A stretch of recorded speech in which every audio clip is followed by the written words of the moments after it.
I think about death a lot. My wife is like, "You're so morbid," because I have my funeral planned out. She's like, "You're so morbid." I'm like, "You're always complaining about me being a procrastinator, and I planned ahead this time, and you're getting mad at me?"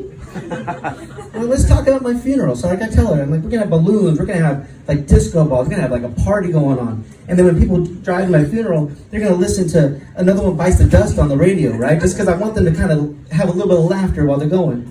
And when I get lowered, I want them to hear like my last comedy set being preached or being spoken. I'm also a pastor too, so I gave it up. But yeah, I'm go preaching and something too. But then at the end, here we go. Eric Clapton's Tears in Heaven has to play. So that way, no matter what, there's going to be crying at my funeral. I want that to happen. Well, then, the queen goes and dies. Now, that queen, she's a little selfish. She took over she made this, like, her funeral's all spectacular. 10 days. Did you guys, anybody watch that? Good. Yeah, I'm glad. Okay, 10 days. 10 days driving around to all the places she, like, controlled or something. And she's walking, she was running by, she's, like, waving during her last wave.